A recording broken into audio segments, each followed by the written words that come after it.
5 days you work, 1 whole day to play.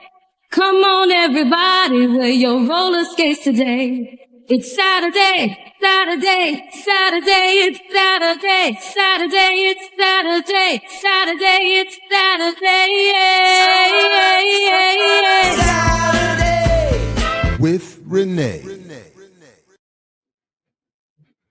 All right, welcome everybody back to Black Liberation Media and what is episode 114 of Saturdays with Renee, featuring Renee Johnston. I'm Jared Ball. Please make sure you like, share, subscribe, support the Patreon, put this in your socials. Renee! What up?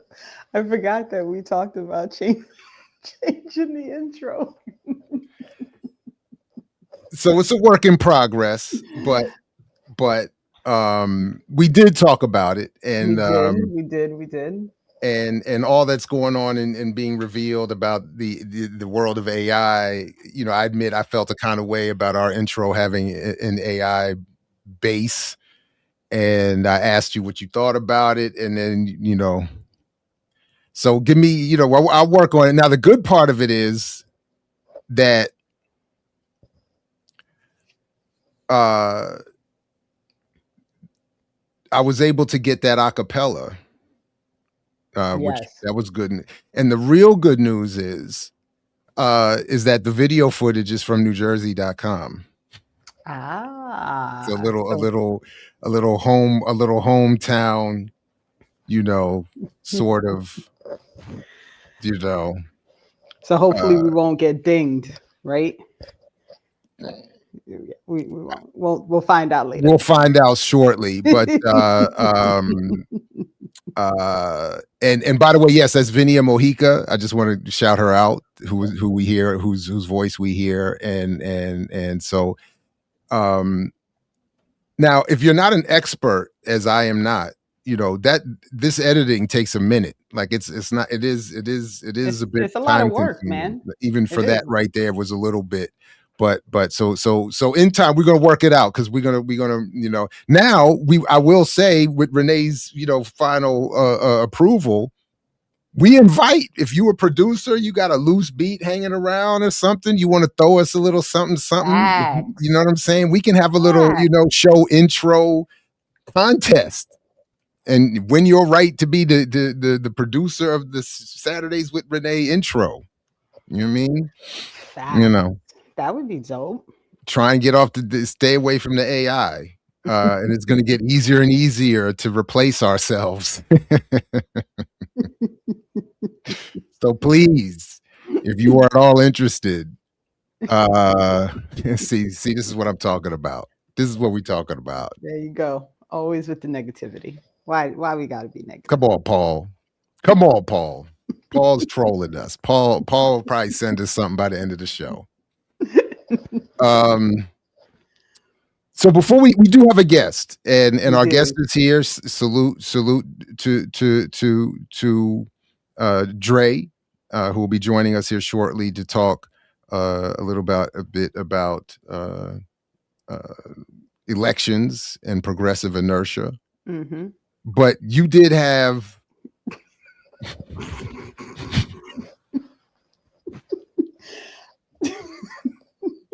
Renee, boy, second only to Renee's legendary spreadsheets are the chats. So is there anything you want to prepare the good people with? I feel like y'all didn't get no warning before you had to suffer through it. So if we got no warning, they should get no warning. No one gets a warning. Everybody just has to live with it and just deal. I mean, I got no warning and I had to survive it. And I feel like misery loves company. Shout out to Nolly, to Monty Now, who got jumped on yesterday for sending out stuff. Is there a podcast called No Warning Shots? That sounds like a dope name, but that's what it is around here. No warning shots. I do like that. But yeah, I feel like we just go. And then once everybody else suffers through it, then, you know, we'll all be a family of sufferers. There you go. There you go. Creating community here at Saturdays with Renee. This is from the Michael Dell Instagram. Really exciting. Absolutely. It's a very special moment. We're making a $6.25 billion investment in America's kids through our charitable funds. Next year, every American child will be able to get an investment account powered by Invest America. We've seen what happens when a child gets even a small financial head start. Their world expands. The real power of these accounts is that anyone can contribute. Parents, relatives, friends, everyone can help shape a child's future. To philanthropists, companies, community leaders, if you want to be part of something truly meaningful for our kids, for our communities, for our country, join us. And to parents and caregivers, stay tuned and get ready to activate your child's account. Every contribution can grow over the years, just like your child. Together, we can make possibility something every child can count on. And that's a future worth investing in.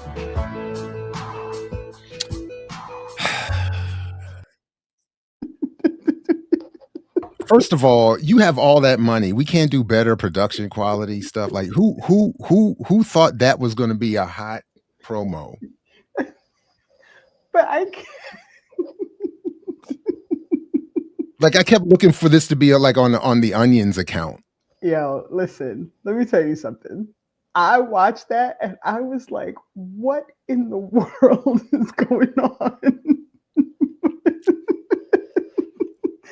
See, that's the part. See, that's right. See, Chitty Box is trying to get us set up. I'm not saying a word.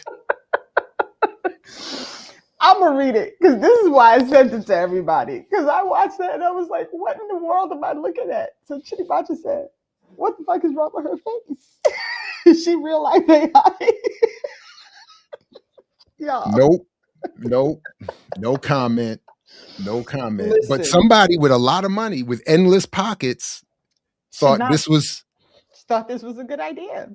And there are pictures when they did the announcement at the White House, and she seriously looks like she's about to topple over. I don't understand what's happening right now. But of course, as y'all know, things like this happen and it sends me head first down the rabbit hole. Because then I was like, well, what are these accounts and what's going on? And what is this storyline? So the Dells gave $6.25 billion to this fund that was approved as part of the Big Beautiful Bill. So they're opening these traditional IRAs that are called literally Trump accounts. You can't make this stuff up. And you can apply as a family for your child to get a Trump account. So the account is started by the federal government. They get $1,000 and it grows and people can give and you can contribute and whatever. But it's literally a traditional IRA, which means like all of the things that would normally cause your IRA to lose money are all in place, right? So it doesn't work. There's no like, it's not like a protected account, right? But as I started to really think about it, the goal is to start one of these accounts for 25 million children. So there's like 75 million children in the country. So I'm like, wait, so we only going to cover like a third of the kids? Like, is this the plan? Second of all, that 6.25 billion doesn't cover even close to what needs to happen, right? Like in order for this to actually work. So their contribution actually only gives like $250 to this account for each child if they actually open. But on top of that, like I started thinking, like this was the plan instead of just like, I don't know, universal income, if that's like, you know what I mean? Like instead of, I don't know, like raising wages for people. And then I started really looking at Dell because y'all, you know how my head works. So then I was like, how much money is Dell giving to Israel, and it's a lot, right? Like the IDF is completely functioning on Dell products. So I'm like, so is this like, we helped kill tens of thousands of children in Palestine, so we're gonna give $1,000 to children here and hope that like people like don't pay attention. The whole thing is so bizarre, starting with that commercial. Like I just don't I don't understand. No, I mean, again, all the fakery about philanthropy and all this other kind of stuff is absurd, and it's only necessary because of all the exploitation and the created inequality in the first place. So it's but it's perfect for a world in which FIFA is creating and then giving Donald Trump a peace prize. And I saw you had put that on the run sheet at one point. I sure did. But as I was, but like I was like, don't get too mad, because this is also the world that gave Obama and Kissinger peace prizes. So, but this is FIFA's inaugural peace prize, which I'm just saying, probably literally created just so they could do this thing for Donald Trump. And I almost fell over when I read that, because we just showed last week Clow confronting him. Yeah. And like him pretending like, well, FIFA don't have nothing to do with political stuff. But here we go. FIFA's always been political. And all I meant by that, though, is that FIFA creating and then giving him an award is wildly absurd. But it is still, to me, a subsidiary of the grander. Oh, 100%. Because even the history of, right, isn't that the history of the Peace Prize? Isn't that the story that Nobel had built a life creating weapons of war and then read an obituary before he died about himself and wanted to clean up his image? And that's what the origin of the peace. I think that's the piece. I would want to be double checked on that, but I believe that's the history is something like that. Yeah. Dre's confirming it in the private chat. That is, so the whole thing is a concocted PR thing on a grand level. And then, of course, my favorite was that they gave it to Obama and said as they were delivering the prize, we're doing this in the hope that you will earn it. That was my favorite part. So I went to my classes that semester and said to everybody, I've already entered the A for you all at the beginning of the semester. And I just hope over the next 16 weeks you earn it. And I don't think Morgan will have a problem with that, right? Because that's how things work, right? Man. That's how you got your journalism award, right? Right. I got it because in the hopes you knew something was coming. Not that you had done anything. They were like, we think you might, and we hope you will. Oh, it's brutal. But this just reminded me of the chick in Oklahoma, and I should have pulled that. And I should have put that on the list too. But we can circle back to that.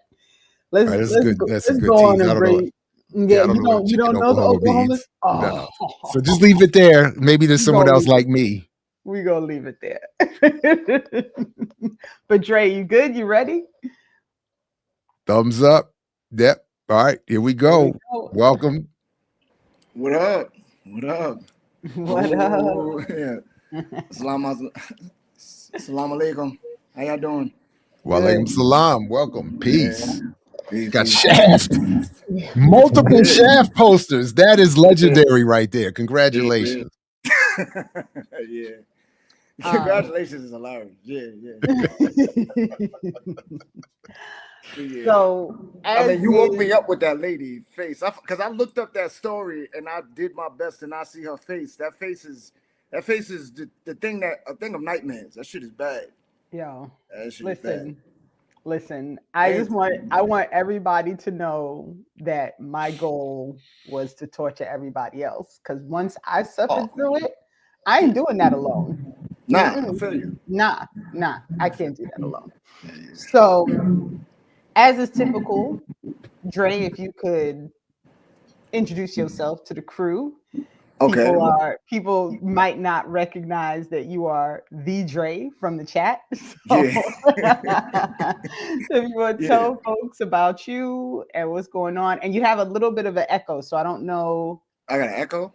I don't know if it was you or Shit, I don't Jared know. or There was just some. There was some. I didn't. It was some noise somewhere. Did it go away? Or you can still hear it? I think you're good, but Okay. no, I Okay. actually no. I do hear it now. You're right. Yeah. Wait, hold on. Let me see something. It might be that you just need to, if you have headphones, that would help probably, or Oh, if let you me do, see. that might take Yeah, care of it. Yeah, But give me 1 second. all right, so we'll let Dre. All right, so since we have the lead trade, so I'm gonna let you in on the Oklahoma joke because this is some wild stuff. So there's a student at the University of Oklahoma, and I hope, yeah, it's definitely University of Oklahoma, who got a failing grade on a paper. And I can't believe you don't know this story. So she got a failing grade on a paper. She's taking a gender studies class. She got a failing grade on a paper. She complained to the university that the failing grade was discrimination because of her religious beliefs. Her Oh, paper wow. in her gender studies class, which is supposed to be an academic paper, was an opinion piece utilizing, you guessed it, the Bible as the source. So, you know, so the Bible. Yeah, I'm looking it up now. That's. She doesn't do cites. There's no citations. Like the whole thing. And I, you know what, Monty? I agree 100%. It was definitely a setup by Turning Point. She's one of these Turning Point USA people. Her mother is an attorney who defended January 6 rioters, like this whole thing. But the storyline itself of this child putting through a paper that is not academic, that is not source, that is not reading. The paper is terrible. It's all opinion. And it doesn't even use like the Bible being the source. It doesn't even utilize actual any like nothing from the. It is the wildest version of an academic paper ever. And it's embarrassing. I agree. Is this? They published the link to the paper. Yes, the paper. Women naturally do womanly things because God created us with those womanly desires in our hearts. The same goes for men. God created men in the image of his courage and strength, and he created women in the image of his beauty. Right. That's it. And it's 2 pages, 650 words of this. And you're right. No citations, she doesn't even, there's not even a reference to something in the Bible. Right. Like it doesn't even. So it's not even accurately citing the Bible. Right. In Genesis, God says in Genesis, God says that it is not good for man to be alone. So he created a helper for man, in parentheses, which is woman. And then she's quoting the word helper, but not from any passage or any verse, and certainly not engaging in any issues of translation and all of that. So she's just saying God said women are here to be helping men. And the Bible said so, even though I'm not telling you where. Yeah. It's wild. It's wild. And so the person who gave her was a TA and apparently is also a trans is a trans person, and so the school went after the TA, even though the paper is terrible, and the TA sought support on how to went to another professor, like, what do I do with this? And the professor was like, you have to fail this. This is not even it's not even aligned with the rubric that was required for the paper. The whole storyline is crazy. And the paper said that the student complained that she received a failing grade on a paper that cited the Bible to assert that, quote, belief in multiple genders was demonic. Right. Now, again, you can write an certainly an undergraduate academic passable paper that does argue multiple genders according to the Bible and religious beliefs is belief in that is demonic. You can do that and get an A. Right, but you have to cite. But you have to do it. Right, like you have to actually write Make the argument. write the paper and make the argument, right? And not that I would agree in any way with that No, argument, no. but like if you're going to say you're writing an academic paper to support your religious beliefs, then write the academic paper that supports your religious beliefs. Don't write nonsense and then be mad because And that should be the point. The point should be you failed based on academic standards Right. and the rubric set for the class. And that, because again, I've never had anything quite this. I don't know about that. I might have had something once or twice that reaches this level of absurdity. But the point is, I don't fail you because of your argument in terms of your perspective. Right. So and if you take the steps that are required for the methodology, et cetera, and so forth, by all means, write up your nonsense. And I'll even tell you it's nonsense as I give you an A. I'll be like, look, I mean, politically, historically, this is garbage, but you get an A for meeting, but, or you fail, even if I agree with you, you fail because you can't just say Dr. Ball is right and get an A, believe it or not. Right. So I just figured you being a professor and all, I don't catch them all, man. So this would be one of the things that, and I can't believe I didn't just send it in. I think I was so awed by the ridiculousness of the story that I just laughed about it. And then when you see the pictures of the person, it all just comes together. Like she's a hot mess. The mom is a hot mess. They're the whole thing is a hot mess, but wild. It's all right. All right, so I think we got Dre. Yeah, I think we got Dre back. Let's give Dre. All right. Yeah. Can you hear me now? Got you. All right, cool. All right, so Dre, introduce yourself to the crew. Let folks know where you're from, why you're here, what's going on, and then we will get into the progressive inertia. All right. Well, yeah, if you didn't know, I'm Dre without. That's usually in the chat saying a bunch of nonsense. I'm from my mother, but I was born and raised in Harlem. New York City. Lived there for the majority of my life. Now I'm in Ohio. A part of BAP Midwest. I actually found BAP through this platform when I was in Thailand because I was bored and I used to watch Earn Your Leisure, and used to think I could get a capitalism myself out of situations. And then I think I typed in the name wrong one time in the search bar, and Earn Your Liberation came up. So I was watching y'all, and then from there, that's what got me here. And so, like I said before, from that got into BAP. I'm part of BAP Midwest in Ohio. We're trying to get something together here. We're new, not necessarily a cluster, but we just a part of BAP Midwest. As far as progressive inertia, to get to that, my political journey started at a young age. Again, being from New York City, so you deal with all of the nonsense, the stop and frisk, the police brutality, the living not far away from Al Sharpton's little hut where he would have people. I've been there as a child. The YMCA took us over there. I've been there. I've been in Audubon, been all of that as a kid, but not really knowing the significance of it until I think I had two moments of my political awakening. One, I think I was 18, 19. About 18, 19. And we were in the building across the street from the state building, getting ready to go to Albany about trying to help fight against parole boards. And I was on my hater of Al Sharpton thing early. So I've been a principled hater for a long time, but I'm getting it together now. So I was talking about Al Sharpton, and these older women were telling me nah, he done so much for the community. And I was like, what? Run behind an ambulance? And then they didn't say nothing to me, and then I ended up out of that org.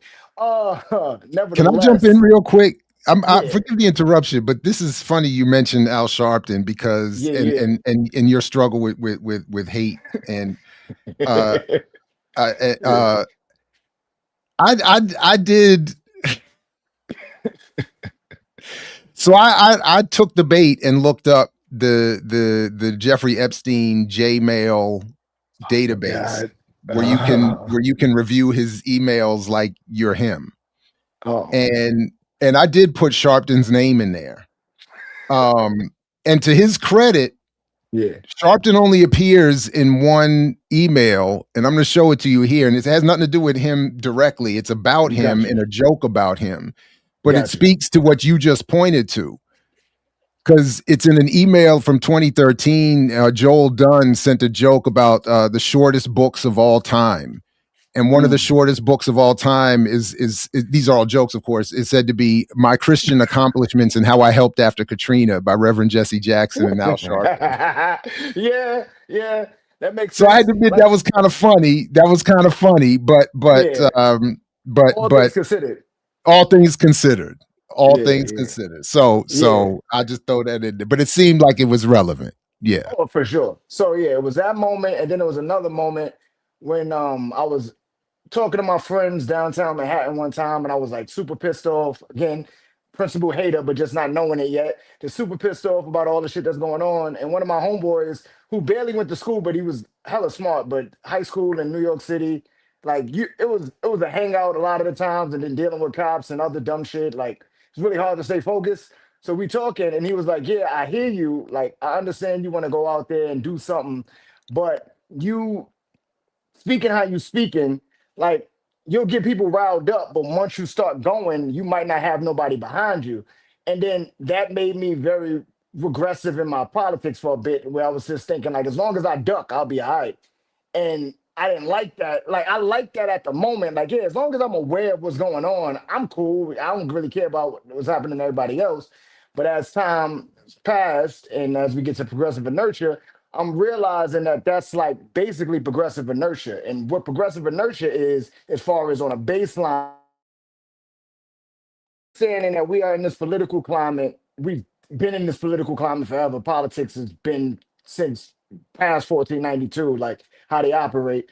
So we've been in this political climate. We constantly are looking for liberation, but we're getting like bits of freedom every go. We're constantly looking for liberation, but we're getting bits of freedom. So we get a couple bills passed, a couple ordinances, a couple like people you like in office. You're getting Obama. You get all types of shit that it feels like things are changing, but realistically, they're just going up to then go flat again because it's going to be cool for maybe 4 to 8 years, however long those policies last. But there'll always be friction going against it that doesn't really allow any actual qualitative change in a way that creates a space for everybody to actually be liberated. Like we're all free. So to make that make more sense, like because of you, I got into George Jackson heavy, and then he helped me for sure become a principal hater. But like the idea of being in prison, people think that those people are free to move around. They're just limited, and I feel like we are all in prison. We just have a longer distance between us and the sniper tower. So it's the understanding of progressive inertia, where we're thinking that shit is really changing. And in all honesty, it's just kind of creating a comfortable demise where it'll go up for a little bit, but then it'll flatten out, and then we'll be cool and like, yeah, this is all good. And then every couple of years or couple of months, you'll have people screaming, "Oh my God, I can't believe this is happening!" Blah blah blah. Like I'm half Trinidadian. Like a lot of the shit that's happening in Trinidad right now is wild, but shit similar to that has happened before, where like the 1970 Black Power rallies happened, and Nixon was like, "Yeah, I'm not gonna send no troops and shit over there while I'm, destroying shit in other places." So it's like all of these things that go on and consistently happen because the only way to stop something is to stop something. So progressive inertia is people like Zoran Mandani. Progressive inertia is people like Barack Obama. It is those people because it creates a space where you feel like things are actually changing, but they're really just going in a place to be flat. Yeah. So Dre is in our chat on the Discord. And I just want everybody to know that these are the moments where I'm glad that I'm like the random person who pops into the Discord like at the most random times and finds something. So Dre posted a video discussing Mamdani, and in his discussion during the video, you made mention of this term progressive inertia. And so I immediately was like, wait, did you make this up? Or like, did you get this from somewhere? Because it's so perfect. Like, it really is so perfect a way to describe what this electoral process feels like as people who really want it to work to do something and are fully aware that it does not work to do anything. And it's in part because we can't, like, you're trying to get people in who maybe could do something, and one of two things happen. Either those people get in and then they turn out to be as bad as the ones that were already there, or they can't get in, right? Like, it's one or the other. And so for folks who I mean, and this is not saying anybody in the chat wouldn't make the connection, but just so people understand, like, the scientific term of inertia, it's a property, like a property of matter, right? So inertia basically means, like, any object will stay at rest if it's already at rest, or it will move consistent in the same speed, same direction, whatever, unless it encounters something to force it to do something differently. So it will stay at rest as long as nothing pushes it into motion. It'll stay in motion in the same direction at the same speed unless something forces it to stop, forces it to change motion. So that scientific understanding of what inertia is, to apply to make it applicable to our political climate, is perfect, because that's really what we have going. Like, we're all just moving and spinning and going and going and going, and nothing's actually really changing.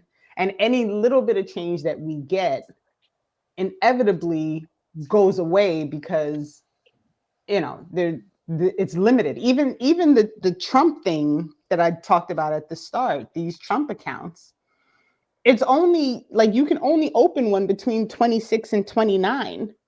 Like, it's not like it's not in perpetuity, right? Like, it's not like they're instituting this thing that's going to happen forever. So they're just creating a small group of families, because multiple children within the same family can get one of these accounts as long as they're born within that time frame, right? So they're essentially creating another group of people who are going to be reliant upon the stock system, right? Like, this actually does nothing. Right? Like, No, it fits perfectly. So just quickly, I remember also that, Fanon used to say that what people call the apathy of the poor is really colonial inertia, as he described it. And then to Renee, your last point, it's also like, this is a whole thing going on with, like, there's a whole lot of more of that kind of, let's invite people in a variety of ways from early ages on to fall into and throw themselves into this ultimately this system of gambling and throwing away your money to be collected by the richest group. And CoffeeZilla just did a story about, there's a new app or platform apparently that will allow you to gamble your credit card debt.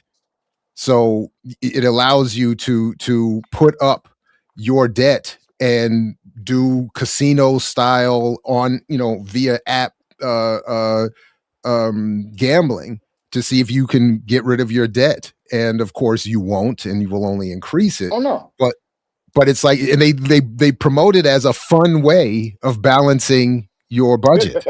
can I just tell you, that is the creepiest thing I think I've ever heard you say out loud. And that's saying a lot when you think about, like, the 114 episodes that we had in history, like, that you can actually put your credit card debt up to gamble with in hopes that, like, you're going to beat You get it off.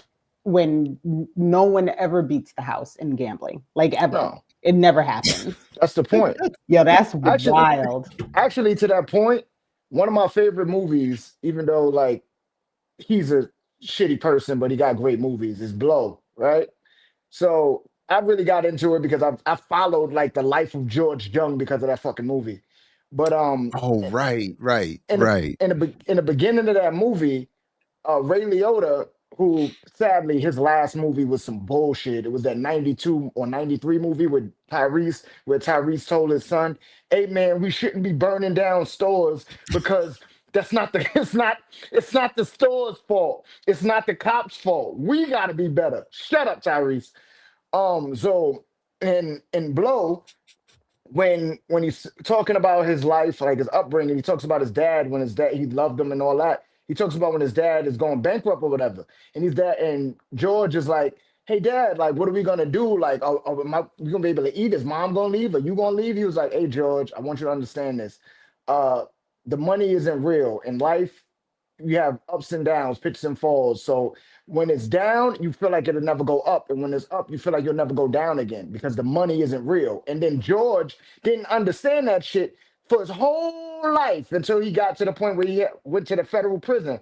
And he was talking to his father as his dad was dying or whatever. And he was like, "Yo, after all of this shit that I've been through, all of the cars, the clothes, the money, the hoes, like, I've realized that the money isn't real." And it's the same thing with gambling, debt, and all this other shit. It's not real. It's like people are so caught up in the idea of capitalism that there's people who think a social credit card, possibly that's in China, is not a credit card here. Like that's what a credit card is here. The idea of you not being able to buy a house, not being able to get a job, not being able to go to certain schools or whatever is because of your social credit. That shit only applies here. When I lived in Thailand, I didn't have to worry about no goddamn social credit card. I just needed money in my pocket. Like that was it. But yeah. And can I just, this is very, very random, but as we were talking about gambling, it reminded me of something, yes, that my mother told me about that I that I had forgotten to look up. So, they're about to open these 3 casinos in New York City. Like, Yeah. and we talked about this a while back, I think, of this because Nas was one of the people that was promoting this whole casino thing. You see that headline? Bally's wins one of NYC's casino licenses, a $115 million windfall for the Trump organization. Bally's headquarters in Providence and one of the state's largest private employers is one of 3 companies that has been awarded a license to build a casino in New York City. Let's see. It's down. It's like, who's this 5.5 billion? Is it the Genting? Is that not them? Yeah. So essentially, Trump and Bally's made a deal because where they're about to build this casino is, I think, where there used to be, or where there currently is, a golf course, a Trump course. And the deal when he sold the property to Bally's was that if they ever got a license to actually build their casino, that they would have to pay Trump Wow. $15 million. So, so just so we're clear when these things are happening, right? Like you can always backtrack it to the rich people having a plan for how they're going to profit off this later, right? And so when you think about, like, why are we building 3 casinos in New York City? Like, why? Why? Just why? And then when you think about who actually gets to build those casinos and the links to Trump and Mamdani going to the White House and like the whole thing to me is just so fucking messy. Yeah. And it's always about money and never about people. And For sure. again, why are we building 3 casinos in New York City? Like for what purpose? Me and my friends actually got banned from one of those casinos, like the one that's in Queens, because I hate Queens so much. But my friend got into a fight there. But that's initially why I didn't trust Zoran. I mean, I don't trust any politician. I don't care what, Because he's from Queens. Yeah, especially when you're from Queens. But unless I know like you personally and you're running for a politic and like you from the org I fuck with and all that, then it's like, all right, I know what type of time you want. But like Zoran is Mr. Queen Cotway. Like But he's a Disney kid. I got to challenge you on that a little bit. Pharoah Monch is from Queens, and he's the greatest rapper of all time. So we have to have some. As far as rappers, okay, rappers wise, like I like Okay, Nas. I don't like his politics, okay, but it's okay, like okay, it's just, uh, I have one of my best friends from Queens. It's just Queens as a okay, place. okay. Just check It it. Okay, yeah yeah yeah yeah yeah. Yeah. And yeah, obviously Queens got the biggest projects in the world, but Queens as a place, it just always it produces the wrong kinds of people in the wrong spots as far as so yeah. The but wrong. Harlem never. Harlem is 100%. No, no, no, no. Harlem got some bad ones. It's all across New York City. There's some bad ones, but what I'm saying is, it's like okay. For instance, with the Zoran situation, like The Queens the hate. on the baseline of the things he was trying to do, like the thing I find funny is people were like bigging up his speech, and I'm like, yeah, everybody got friends from Queens. I don't mean the shit don't suck, but um the baseline, his speech, how ferocious and how like uplifting it was. He was talking directly to Andrew Cuomo. He wasn't. He was talking about Andrew Cuomo. Like he wasn't talking like the idea of okay, the child health care thing. It's like that already was somewhat of a thing, and now they're trying to get it going. The free bus thing. It's like, all right, good luck fighting NTA about that. Like when it comes to these situations, when it comes to politicians, one of the main reasons why I don't trust them is because I know none of them will die on their shield.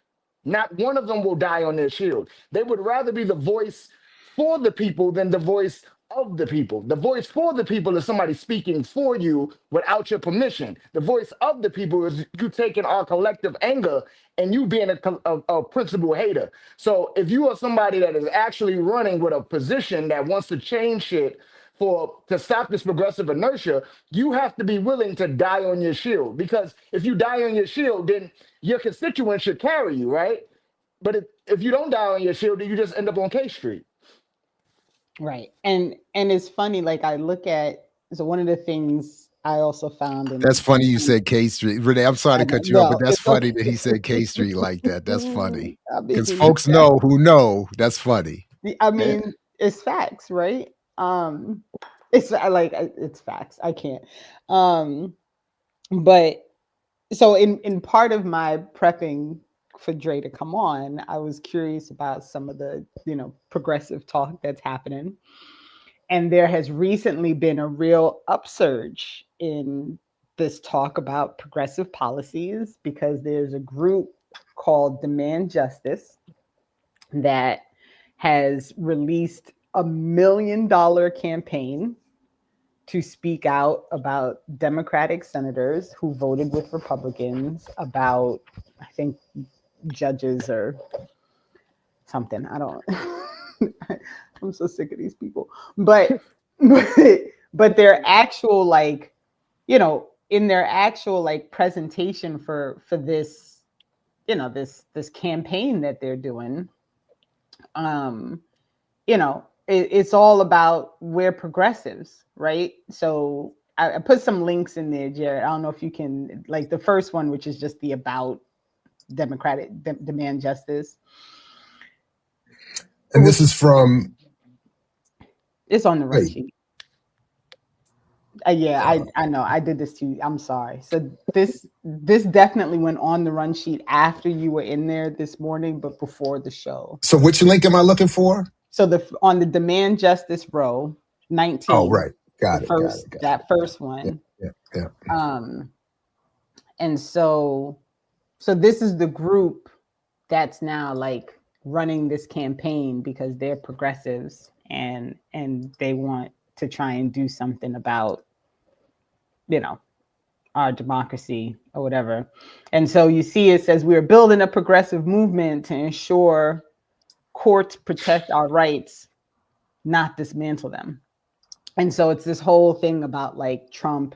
But if you scroll down a little bit, they reference Biden because, it was all good. So it says under the Biden administration, we saw the types of improvements that can happen when our elected officials are willing to prioritize judges dedicated to public service, right? Yeah. Now, I want everybody to understand that under Biden, we got more cops. Under Biden, we got ice cream in the White House. under Biden, you know, we got a policy about, you know, that was supposed to do stuff to prevent murders like George Floyd's, but actually didn't address anything that killed George Floyd, right? And so, you know, so that got me to thinking, right? Like, okay, so what I'm stumbling because I'm telling y'all, like, this It's is the stuff nonsense. that, right, like, this is the stuff that sends me spinning all the time, because here it is, this progressive group, right? And they're going after, right now on the list, it's it's an independent from Maine, whose name I can't remember. There's an article in there somewhere. It's John Fetterman. And Oh then God. it's, yeah, I know. And then and then there's there's three people that this new campaign is going after. And I think the next column, Jared, the next like link over from the about link is about this actual, like, you know, this actual campaign that they're running, that they've put $1 million into. 1 million. Now imagine what $1 million could do for, let's say, like, I don't know, people that are getting kidnapped off the street and can't afford to get actual representation, because the goal when people get snatched off the street is to keep them in solitude and to eventually get them to sign something that allows you to get deported without being before a judge, right? Mm. So they're putting this whole campaign together, and it's all about going after these senators, you know, these three senators, because, you know, it's just the three that are the problem. You're not going to worry about the rest of them. Not the system, no. Not the system, right? So we're just going to go after Pennsylvania, New Hampshire, and Maine, right? So I'm not even being funny. Like, Maine is like the whitest place on earth, but we're just going to leave that there, right? So then this had me looking at, like, okay, so what exactly is like, what is this demand justice really? So I scrolled down to the bottom of the page and discovered that they're actually a PAC, right? Like they're a PAC, and they're a super PAC. And so the third column, Jared, is a link to their open secrets. Y'all are welcome. See, you don't have to fall down the rabbit hole because I did it, right? And so, like, so when you look at who they get, they're completely, they just give money to whoever's the Democrat running, right? Like, they're not looking at, like, who, like, there's people on this list who are in full support of Israel, who are in full support of police, who are in like, all of these who signed off on the big beautiful bill. Like, there are all these people Yeah. who serve no purpose with actually Yeah. making policy changes. Progressive inertia. Progressive inertia. They're not But even getting yeah. that much money. No, well, they're Nah. limited because it's a PAC. So there's this whole, like, they're not a full super PAC. There go So my I guess girl. there's like a limit, but they gave Yeah, to, there you oh, go. Lord, Also Brooks, yeah. right. They gave to Barbara Schumer, Lee. Barbara Barbara Lee, Lee. she was the I one used to person to not vote for the war in Iraq. I'm so sick of hearing that stuff. Yo, I No, remember. All right, so real quick, random ass story. When I was in high school, I used to cut school a lot and hang out with girls, and I used to also cut school a lot to watch C-SPAN because I'd be bored as shit at school because like the history they was teaching, it was I didn't really give a fuck. So I used to really fuck with Barbara Lee and some Barbara Boxer, somebody Boxer. It was Barbara Barbara Lee or something. Boxer. Yeah. Yeah, Barbara Barbara Boxer. Boxer. I used to fuck with them hard. So I remember, yeah. I know them. Yeah. That's a weird combination. Cut school to hang with girls and watch C-SPAN. Yeah, man. Look, It's a little bro, bit my weird, brain but work. okay. Yeah, I know. I Yeah. know. look, I know. whatever Whatever works. That's how works. you ended up here. Right. Hey, once hey. So I just also wanted to point out, like, John Fetterman is the one politician I can think of that literally did the thing that we always want politicians to do. He just didn't do it in the direction right? Like, he went in there and he just totally flipped the script, right? Like, he went ham and just, like, did whatever, right? Which is what we want people typically to do. Like, I mean, I didn't really have him up on the roof, like waving an Israeli flag on my like bingo card, right? But like, you know, he went out and he did. And when people complain, he basically says like, yo, I vote with the Democrats like 90% of the time. Like, what are you complaining about?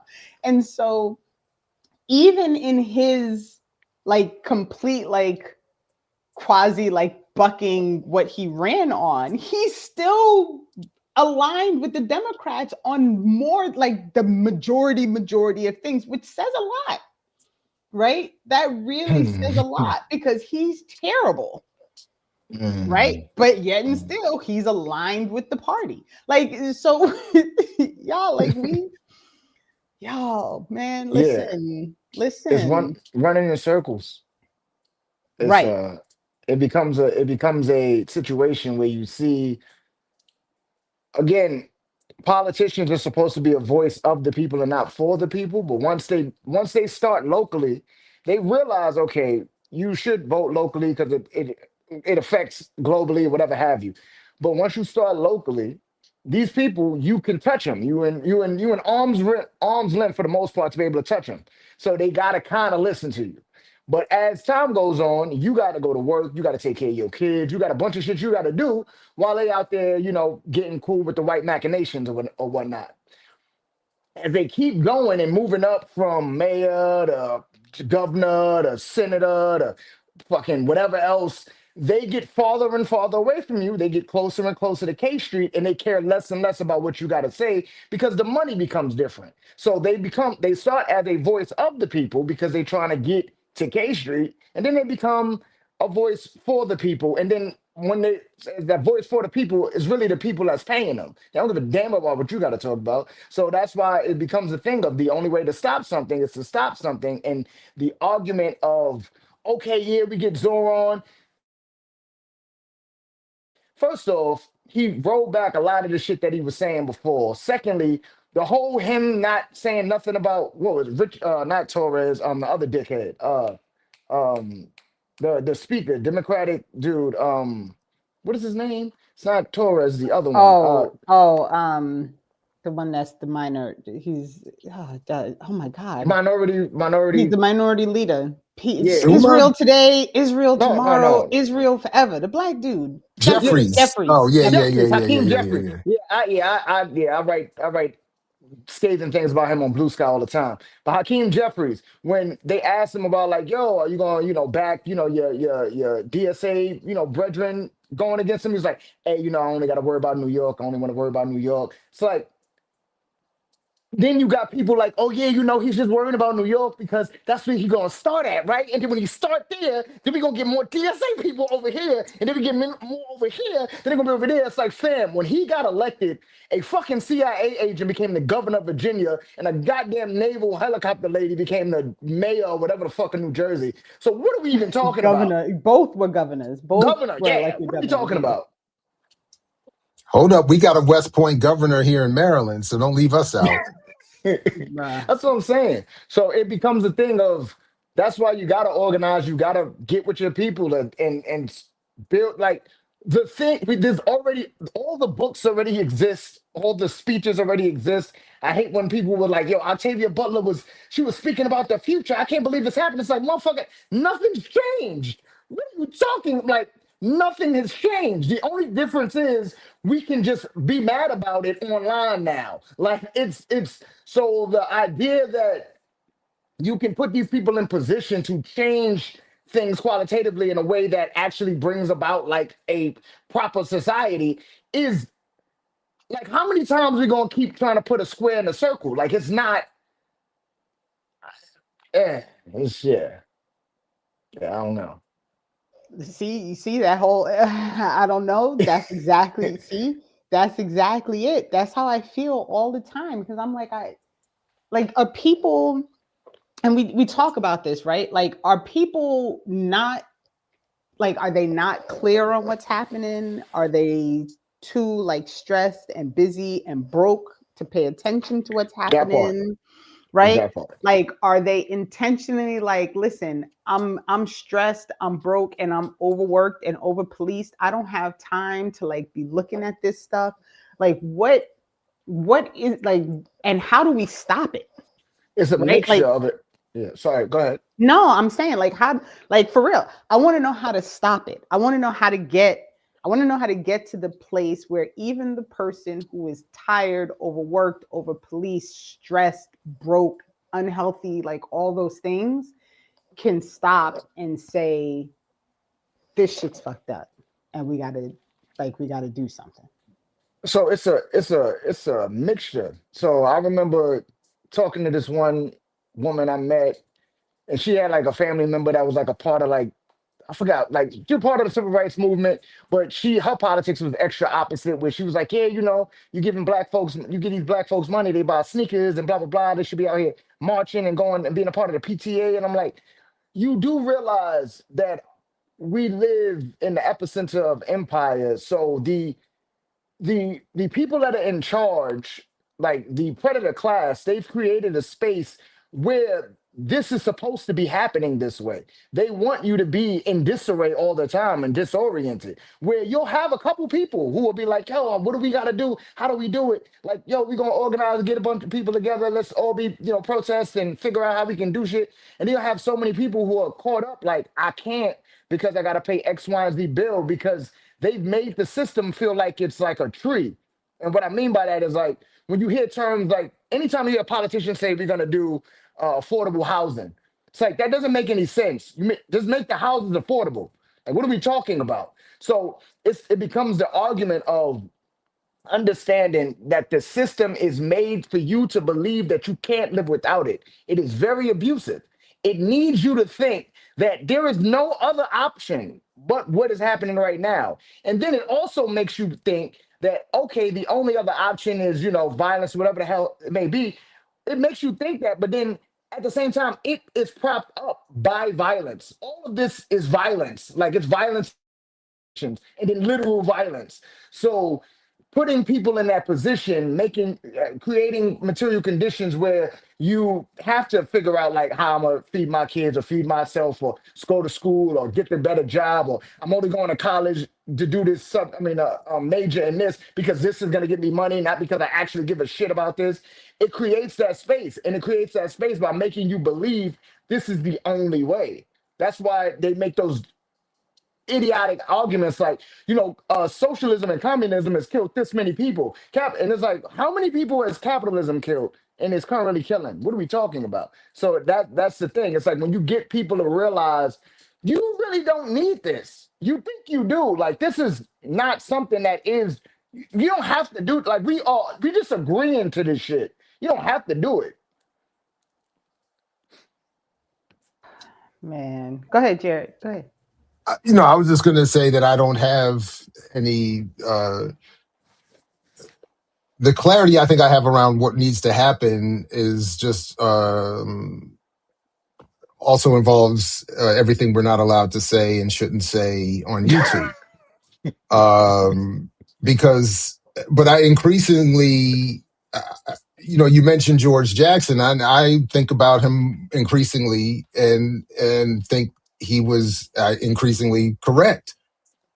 I started 20 years ago thinking he was 100% right. Now I just think he's maybe the only solution.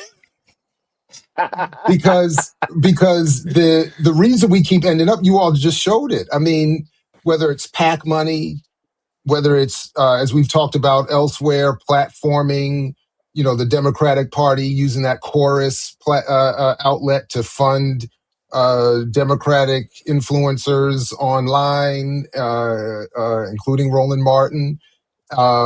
Whether it's the algorithm and advertising revenue, there's very little that encourages or leaves room for this kind of an analysis. So, and it is like, a shameless plug. I'm dropping this video later where I watched the CEO of Warner Music in an interview with Bloomberg. And one of the points that he makes in there is I think him admitting the colonial arrangement here that you are talking about in terms of voting. The CEO of Warner Music was asked, about what he thought about the social media world and launching artists through TikTok and stuff like that. And he was like, TikTok is cool if you want to get hot for a minute. But if you really want to break through all of the noise, he said with AI, which of course he loves, and Warner just signed a new deal with them, with AI and more people involved in music production and management and all of this, he was saying more than ever, you need a major label like Warner if you want to break through the noise, he said. So, and what he's acknowledging is that, yes, we can all be out here talking about this politics and that politics and the inertia and colonialism. We could be all hating on all of it, but there's just an increased amount of noise because everyone has a podcast, everyone is on YouTube, everyone is producing media and content. And so the only way to break through any of that noise to become the dominant narrative is to be associated with the ruling elite and their platforms and their outlets and their algorithm manipulation and their funding and all of that. So it's Marshall McLuhan all over the place. He said, to his credit as a conservative white man, he said himself, the only way for the voiceless and the powerless to be heard are through acts of the T word that, of course, nobody wants and nobody would want to publicly acknowledge being a part of or supporting. So, but his point was there's no way to get heard because the media environment is all encompassing. It's all pervasive. It consumes us as we consume it. So that's why. So what I will say is this, though. I think we do need what I think is relatively safe to advocate, and what I would like to advocate is that more people, myself included, be challenged into doing more organized, interruptive activities like general strikes, like activism that literally disrupts the normal flow of daily business, as opposed to these weekend rallies where we all go and then go, And hang out. walk home and hang out and all of that and catch up with our friends and all of that stuff and feel like we're being revolutionary. But outside of that, but I do think that's the kind of, we have to find ways of finding new ways of peacefully, civilly disrupting the normal flow of business. And that's the only way I think we can break through with new messages. Yeah. I mean, I feel like we got to do something. But Dre, you had a thought. I feel like you had a thought. Oh, I kind of lost it. So you go ahead and say your thing.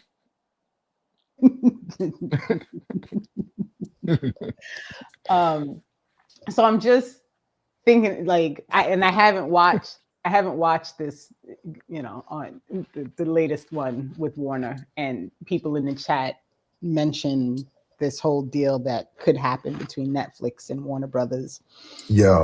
Which is also wild. Nasty work.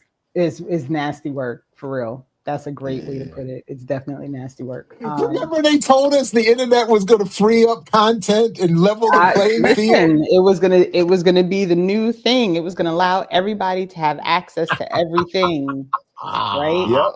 And then slowly but surely they started making you pay for your access to everything, right?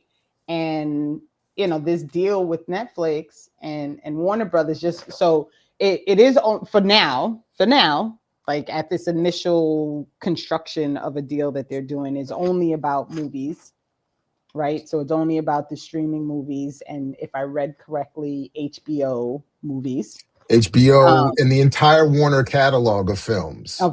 Right. And so, when they merge, I'll be curious to see what this does to the cost of Netflix, because that's right. Double. It's about to double. Right. Yeah, it's about to jump. And then when for people who weren't paying attention, like 2 weeks ago, Netflix went about splitting their shares. So each Netflix share, somewhere in like mid-November, if I remember correctly, each Netflix share became 10 shares.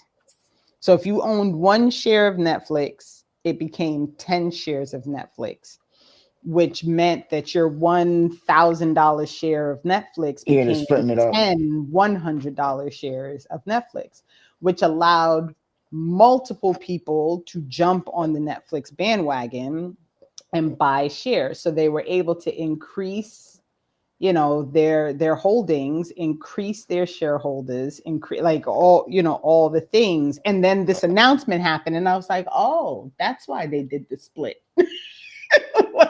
This makes total sense now, because I was wondering, like, why all of a sudden you care about more people being able to buy shares in Netflix? Because you needed that 86 Because you billion to needed buy that Warner. 86 billion. Yep.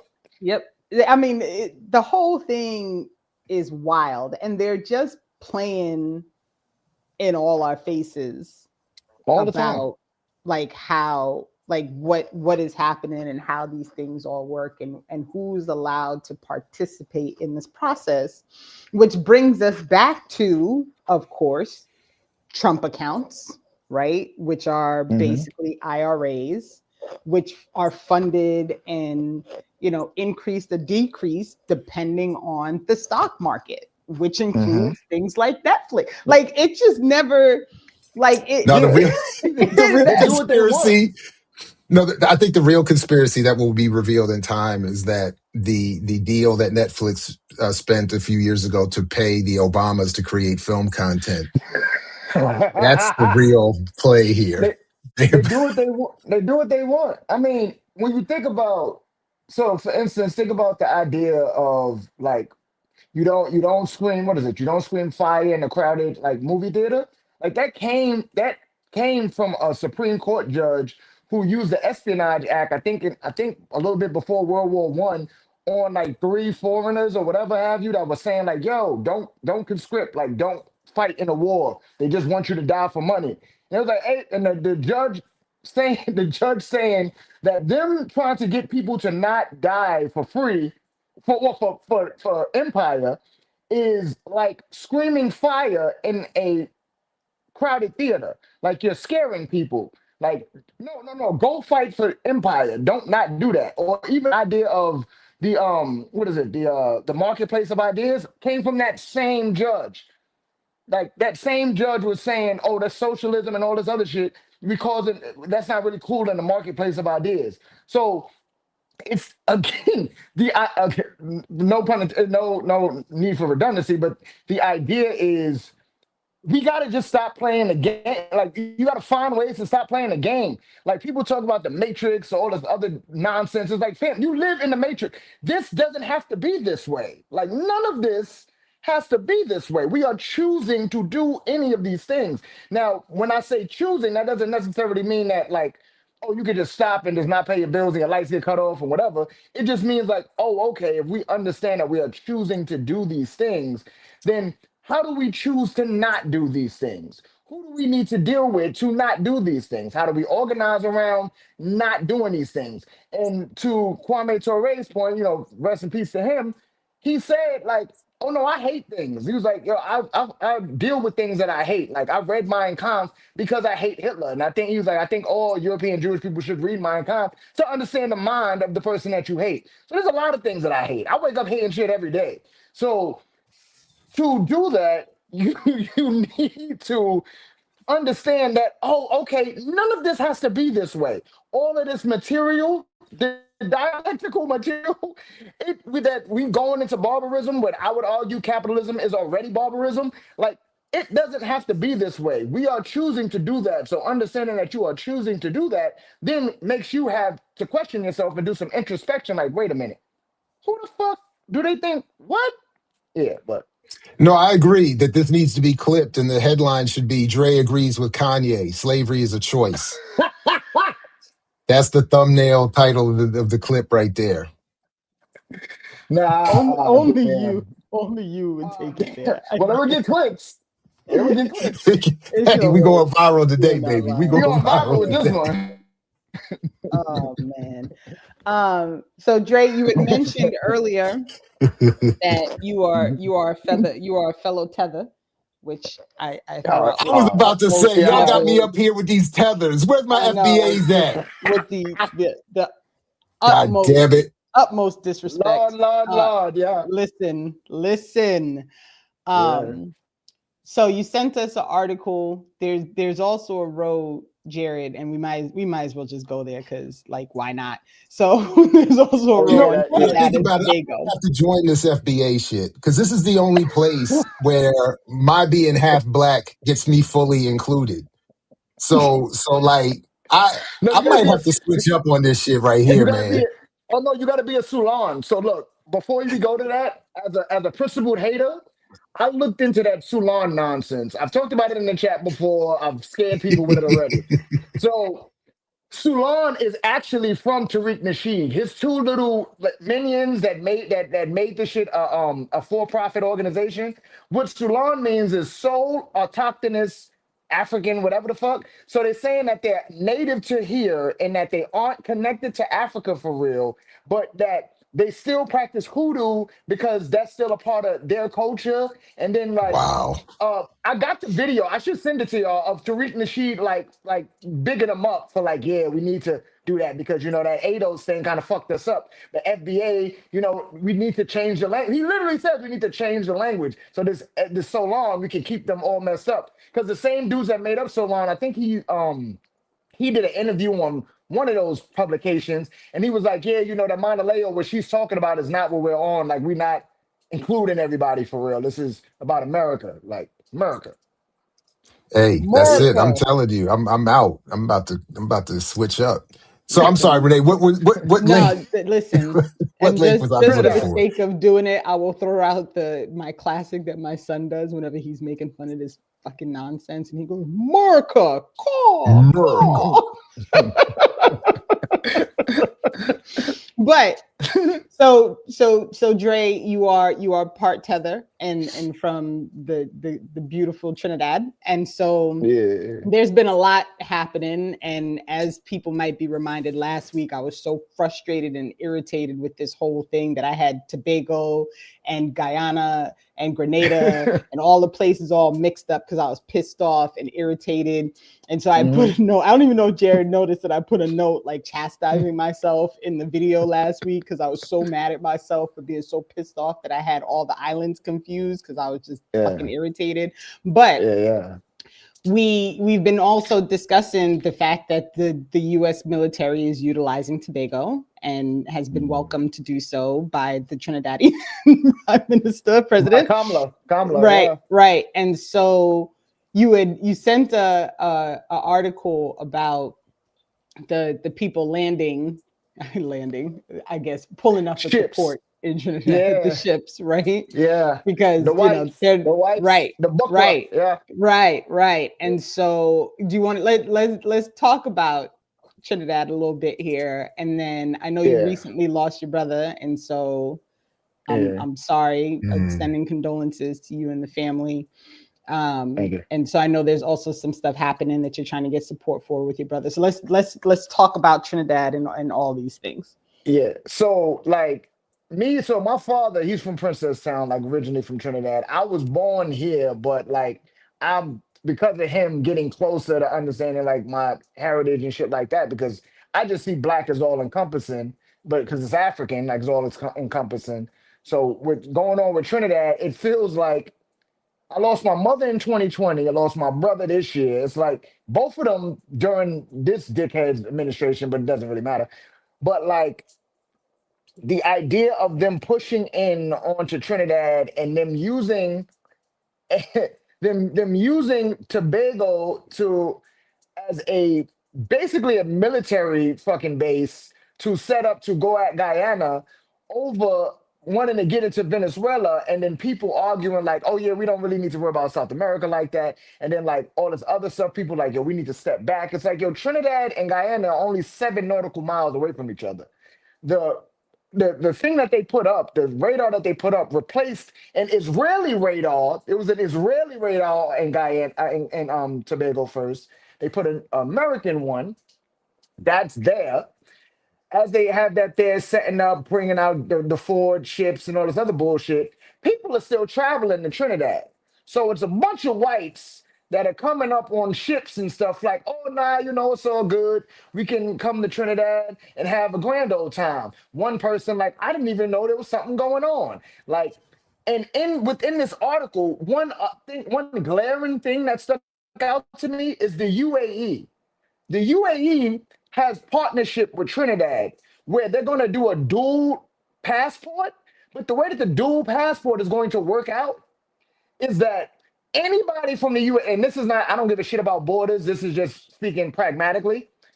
Anybody from the UAE can pull up to Trinidad. Like you don't need you don't need a visa. You just good. It's like visa, you good. You don't need anything. But Trinidad, the only people from Trinidad that can go to UAE and get like visas and all that other stuff are like basically the aristocrats, like the political class, like the Kamlas of the world. Like I can't my you know Afro Caribbean black ass can't pull up there. Like my daddy can't pull up there. My grandmama can't pull up there. But the UAE can come heavy over to Trinidad. And it also made me think like, wait, why is the UAE heavy over to Trinidad? Another thing the UAE is doing in Trinidad is they're doing a bunch of internet shit, right? And you know what internet stuff means in this day and age? AI. Security AI is what they're also doing in Trinidad. From that security AI stuff that they're also doing in Trinidad, that they did it in a bunch of colorful language that if you read the article, you're going to be like, I don't even know what this person is talking about. But you see artificial intelligence, you know what type of time they're on. So they talk about that. Then from there, you think like, okay, so you're doing anybody can come over from the UAE once this dual visa thing works out. You had somebody from AFRICOM at that signing saying that, okay, yeah, we understand that this isn't a fair trade, but whatever. Like saying it in the article that we understand that this isn't a fair trade between Trinidad and UAE. The other thing it made me think about was like, does the UAE deal with Venezuela oil wise? Yes, they do. They do it quote unquote illegally because of the sanctions, right? But it also made me think about the fact that there is, you got to make the connections. The fact that there is this going on in Venezuela, them wanting to remove the current administration of Venezuela, them positioning themselves in Tobago and Trinidad, Kamala being complicit in the bullshit, the Tobagan, one of the politicians there, like, hey, we should be a part of the Security Council because you can't just be doing this. And then Kamala, like, yeah, you're in a part of the Security Council. I don't give a fuck what you got to talk about. So them doing that, them watching over the UAE being able to pull up to Trinidad all it wants to, it's like, oh, okay, maybe the end goal is for them to invade them to invade Venezuela and for the UAE to just take Venezuelan oil as much as they want to, as much oil as they want to. So it's nasty all around. Yeah, it's nasty all around. Listen, it just be so much. And it's, you know, like when you start thinking about how complicit the United States government is with all of this like madness all around the world is like wild. And yeah, I agree. Like UAE is a US proxy. Oh yeah, for sure. 100%. For sure. And so, you know, it's almost like this whole thing that they have going with Trinidad is basically like the US finding another way to like, you know, like be all over the place. Listen. The spheres of control. Yeah. And so the other article that's on that row about Trinidad and Tobago is actually about the military ships. Yeah. Because I just feel like it's so like this is just like classic media, right? Like you have people in Trinidad and Tobago, you have people talking about the white people showing up at the docks and, you know, we don't see no wars here and we don't know what's going on here. And meanwhile, literally, you also have US warships docking and like y'all just don't see each other. Like the most though. The most. It's like you got the Ford USS Ford is huge. Right. So we just gonna pretend like y'all didn't see that because there's no way. There's no way. No, this is, I think I mentioned this somewhere recently that the point when you see the Gerald Ford and aircraft carriers going in, that a carrier is big by itself, probably about 6, maybe 7,000 people, 30 to 40 aircraft, et cetera, and so forth. But they don't just come alone. They come with a battle group of 8 to 10 other ships, submarines, et cetera. So it's a lot of people and weaponry moving into the area for sure. I do remember there was one time I was supposed to have gone to Trinidad and Tobago Ah, when I was in the Navy, and unfortunately it was when my father died, so I had to miss that trip oh, to go to sorry. his funeral. No, it's all good. I mean, but this is a long time ago. But I just always remember the what ends up happening is that so many of the people who formed the lower ranks doing all of the work have no idea what's going on, and they're just looking in terms of the party. So all I heard about was how much fun I missed from the sailors that were there. So I but they have no idea what the broader politics are most often, and often don't care either. But yeah, so yeah, when I saw the Gerald Ford coming in, I mean, the aircraft carriers, that's. But yeah, Maduro has it right here: a new eternal war, Yeah, or extending the it's old eternal war. You know. it never stops. This place has been around for what? They argue like 250 years. They constantly fight. Whiteness is violence. That's what it was made. Like the idea of whiteness, as far as, Sylvia Winter is actually still alive. She's 90 something. I don't know where she at, but I love her. Sylvia Winter was talking, like she talks about like whiteness in and of itself because of how it was created. Because if you look at Europe and you think about how they took Christianity and they saw God as white man, man one. That's God. That's them. That's how they see themselves. That's how they operate. Now, do everybody understand that part of it? Probably not. Probably not. But the idea of whiteness is rightness. They can do whatever they want. So they keep doing whatever they want because we keep playing this goddamn game. Like we keep playing the game with them, so they're gonna keep doing the shit that they're doing. Like if I'm playing Xbox and I'm playing fucking excuse my language, and I'm playing Madden or something, and I know you suck, and we playing for money, and you keep wanting to put up your money, we gonna keep playing because you suck. Like you never gonna beat me, and I know you're not. You're never gonna unplug the controller because for some reason in your head you think if you put up enough money that eventually you're gonna win. Or if you put up enough money that eventually I'm gonna be like, all right, I got enough. I got enough. No, that's again back to Sylvia Winter, Homo economicus, like constantly producing, like I'm constantly getting from your dumb ass. So that's just how it works. And this is all reminding me that I owe Cloud and Ricky an email because we need to dive into this whole like Venezuela, CARICOM, Southcom, Oh yeah. Caribbean zone of peace. Like the whole thing needs like a deeper dive. And it was on my list to send the email last week, and I haven't done it yet. So just know that's coming because there's a lot of this that I only understand a little bit about because full transparency, I really for the most part try to follow like what's happening in Jamaica, and that's Mhm. hard enough to keep track of. And then I'm like quasi watching what's happening in the other islands, and I'm still trying to figure out like Essequibo, which we had did a whole thing about before, because that whole like weird between like Guyana and Venezuela area, like there's just Yeah. so much stuff.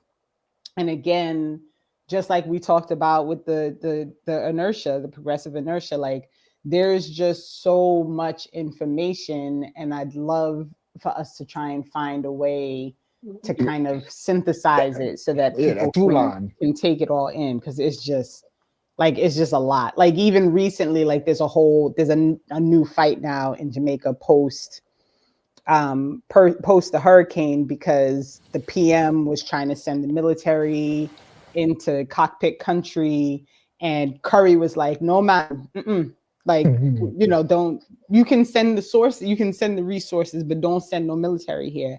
And so Yeah. people's response was like, how could you like do that. Like why would you deny help and blah blah blah blah blah. Like because he knows exactly what's going to come if he lets the military.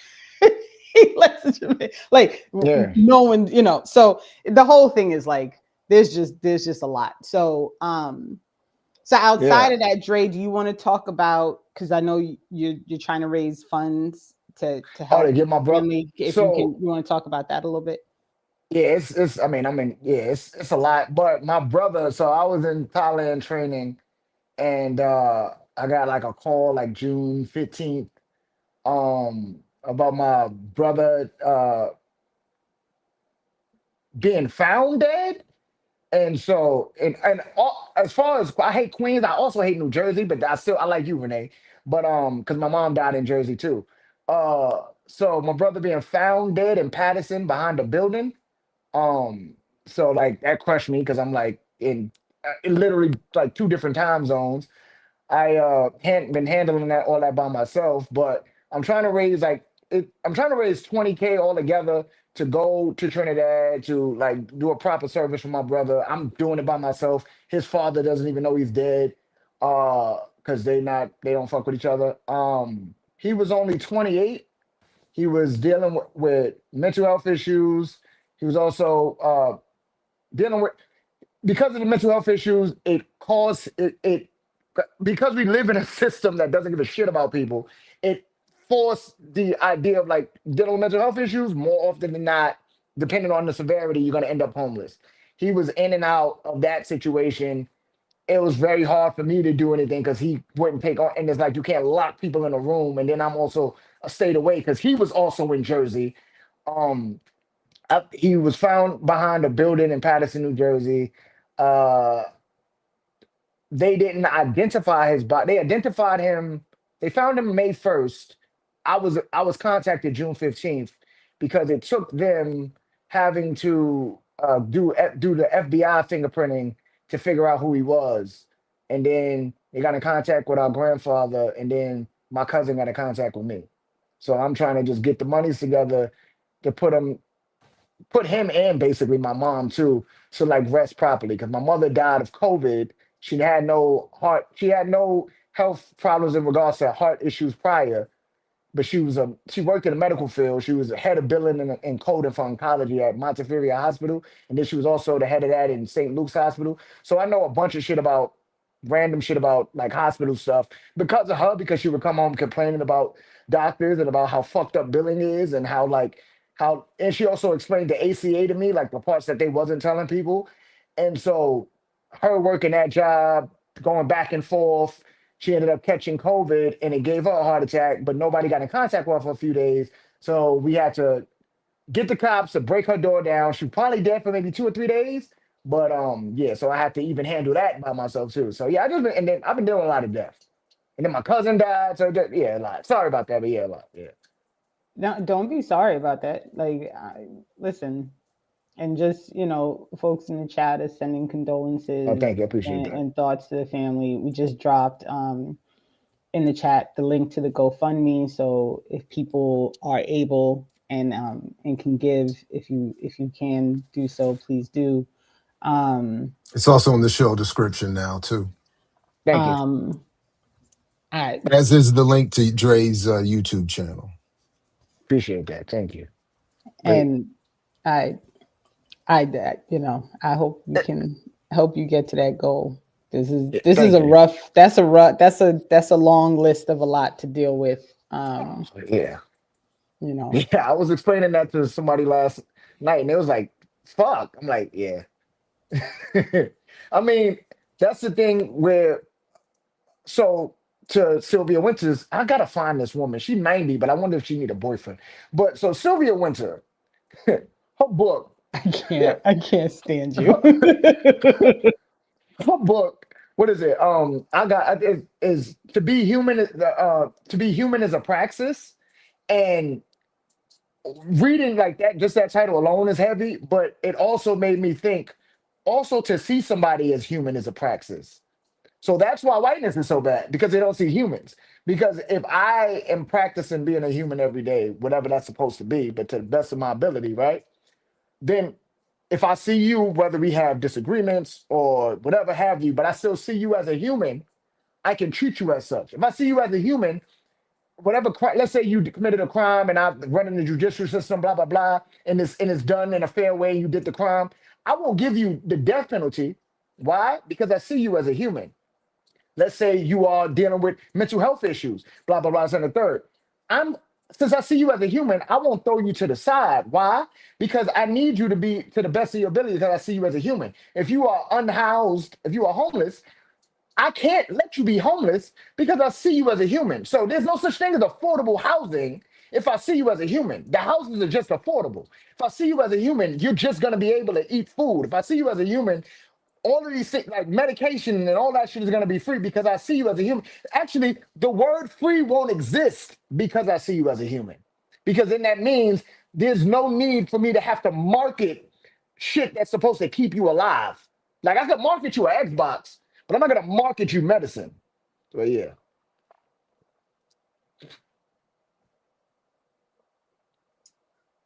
That's legit. And again, folks, as you like, share, subscribe, and support the platform, including the Patreon, links in the show description. You'll also find the links to Dre's GoFundMe and YouTube channel as well. And please do support. And I appreciate you being candid and just giving that information. And when you dropped it in the chat, you were like, I almost hate that I have to do this, right? Yeah. And Yeah. and I felt that for you because like we live in this place where like you don't want to admit like I need help with this thing, right? Like I'm like there's no way I can get this done if I don't get the support of the community and I don't get some additional resources because of course you're living in this system that does not allow people to live and survive and take care of each other and do the things that they need to do in order to support their family. Like it's the wildest thing. But we have a little more time, and since you used the term affordability, it reminded me of this thing that I put on the run sheet. And so y'all, I apologize in advance again because this is going to be another one of them things y'all going to be mad at me about. Is it a scary Dell lady? No, it's not the scary Dell okay. lady. Right. It is another scary person who we don't often play like Peter on the Thiel? channel, but I do feel like pointing out the absurdity of this is worth doing because again, and like as always with these things, like I suffered through it by mistake. It wasn't really like it wasn't intentional that I watched it, but once I watched it, I couldn't unsee it. So here we go. You got it. Day one, we will end inflation and make America affordable again. But the word affordability is a Democrat scam. One of my top priorities will be to quickly defeat inflation and make America affordable again. I don't want to hear about the affordability. We will make America affordable again. We're going to make it affordable again. You know, there's this fake narrative that the Democrats talk about affordability. Affordability is a con job. We will target everything from car affordability to housing affordability. You know, this whole thing is, they use the word affordability. It's a Democrat hoax. Starting on day one, we will end inflation. Y'all. Like you can't make that stuff up. Yeah. You can't make it up. And I just want to point out again that when Mamdani went to the White House, they went and quote unquote supposedly agreed on affordability, right? And so like these are the things, that really like feed the inertia, right? Because literally that man said, we're going to do something about the affordability. And less than a year later said, affordability is a Democratic hoax. And and people, because we live in a place where we are all being totally propagandized and the memory is so short, people will literally forget that he campaigned on affordability, right?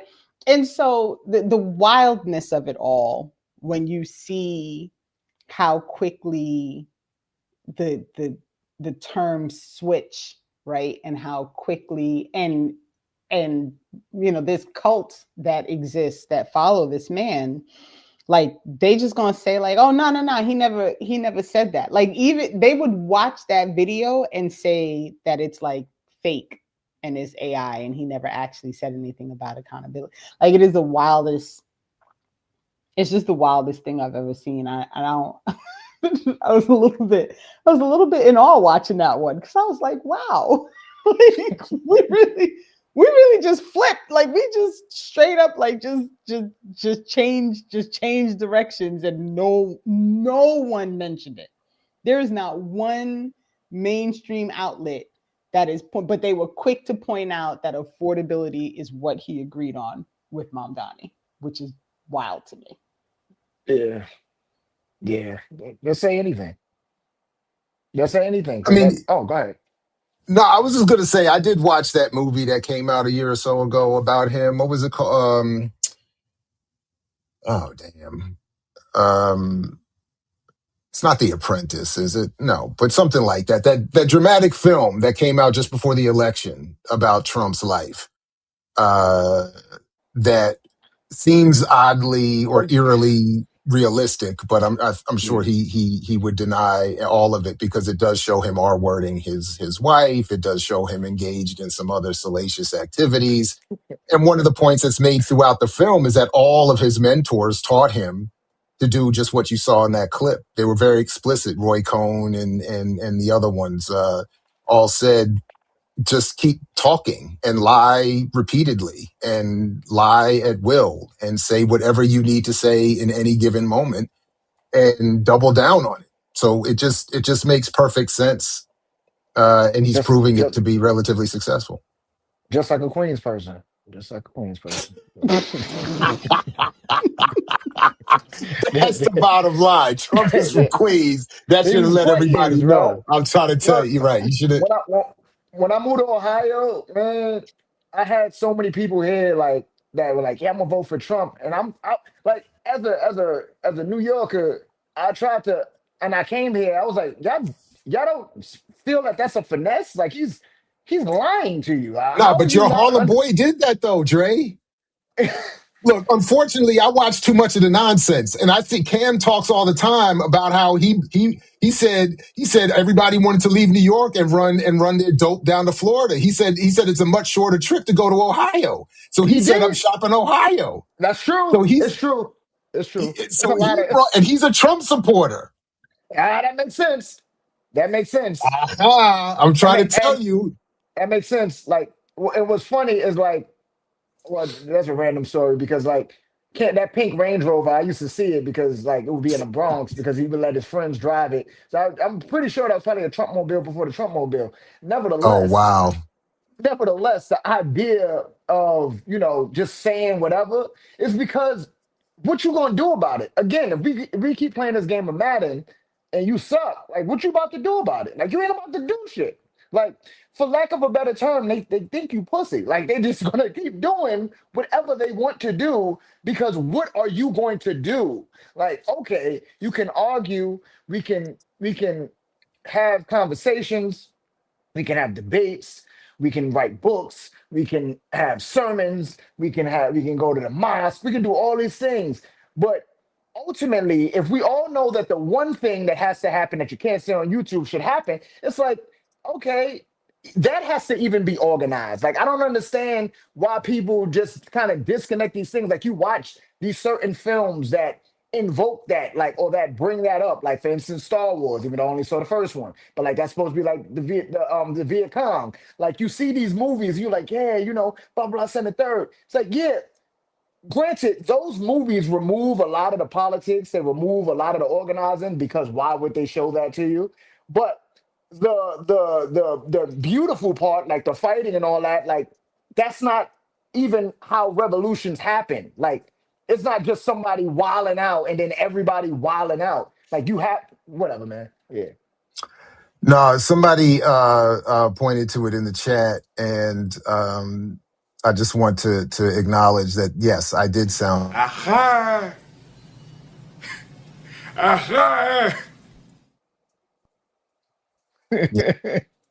Yeah, I'm not even gonna lie. I feel like if they put a little bit of makeup on you, you would actually look like that. I'm trying to just wait a couple years. You won't even need any makeup. Just stay. Everybody, keep your subscription. Stay tuned to Black Liberation Media. In about 20 years, when we're on episode 2000 of Saturdays with Renee, that will be me live and direct. No makeup necessary. And I just want to say, like, sometimes Ricky says stuff, and I'm like, damn, like, how she just called it. Nothing good comes from two fair zones, Queens. Just saying. Just. Yo, Ricky also Trini. So see, we get it. Like we here. She's also Trini. Like you, bruh. Queen, listen, I've been like so. For instance, just a little bit, the last of the Queens hate. It's probably gonna be more, but like I used to hang out with my friends on like Roosevelt Island, like He so. said last of the Queen's hate, but there'll probably be more. Queens is like right over the bridge. Like I mean, Roosevelt. Yeah, Queens is right over the bridge from Roosevelt Island, so you can see the big ass project. Like that's cool, but like it's cool because like you like Mob Deep. It's cool because you like Nas. It's cool because you like Fairmont. It's not cool because you want to be in Queens. Like nobody wants to be in Queens. Like you just happen to be in Queens. It's like you don't want to be like, yo, I'm from Queens. Like I've never met anybody that like, yo, bro, I'm from Queens. Like, calm down, calm down.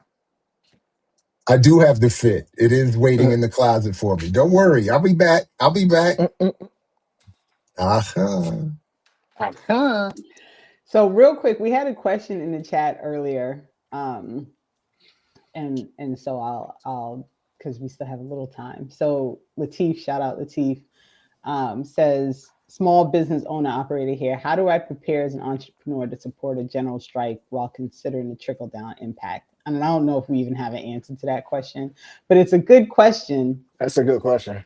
And you know, I think in general, and I know this was a sharp turn, y'all, but I wanted to make sure because I had it start. I saw the time running out and I had it start. So I wanted to make sure I asked the question. But I think in general, we like as a general community and expansion of people who live in these here United States, I think have a struggle with even the idea of an actual general strike happening, right? Because grand scheme, there is a lot that has to happen in order for there to be a true general strike. And so I think back to, you know, these like, and I was making fun of it because I just think the whole thing is a little nonsensical, but this like the Buying Nothing, whatever that group was that pulled together the Indivisible and Tamika Mallory's group and whoever the other one was that pulled together like this don't buy anything, you know, just for the 4 days, right? Like just from Friday to Monday and only targeting like Target and Home Depot and someone else. I can't remember what the third one was. And, Amazon. And not that those places don't deserve to be totally like you know, dots, but it's for different reasons, right? Like we should not. Home Depot should have already been on your list because they helped build Cop City, right? I haven't been to Home Depot in like 5 years because I just can't. Like I can't do it. And like Target, you know, they love to brag about like being part of Target's demise, whatever. Like, you know, I like to remind people that Target's customer base of Black people is like 7% of where they get their money from. And so I'm still not convinced that this like boycott of Target is like, you know, a thing. And I'm also extremely like annoyed that people are boycotting Target over like fake DEI policies that were never meant to stay in place and that actually only resulted in less Black people being elevated in the company. But nobody was mad at Target for being part of the surveillance state in Minneapolis, right? So like, okay. And then like Amazon, which I fully accept as part of my living contradictions, because I shop at Whole Foods and I listen to Audible, and my parents who live like in the middle of nowhere use Amazon to purchase things. So I accept my living contradiction with regard to Amazon. I do not, that's not to say that people shouldn't not use Amazon. It's just, I'm just trying to be very transparent here in my life, right? But like attempting to set up a boycott of those three companies over a 4-day period, because I'm still not entirely sure what exactly that was supposed to result in. I just don't understand the point of these things. And so promotion, PR for them and their right, organizations. right. Yeah, for sure. Right. So when you think about, and then people always want to bring up the Montgomery bus boycott as like evidence that like boycotts work, and people are they're so failing to understand like what really happened, right?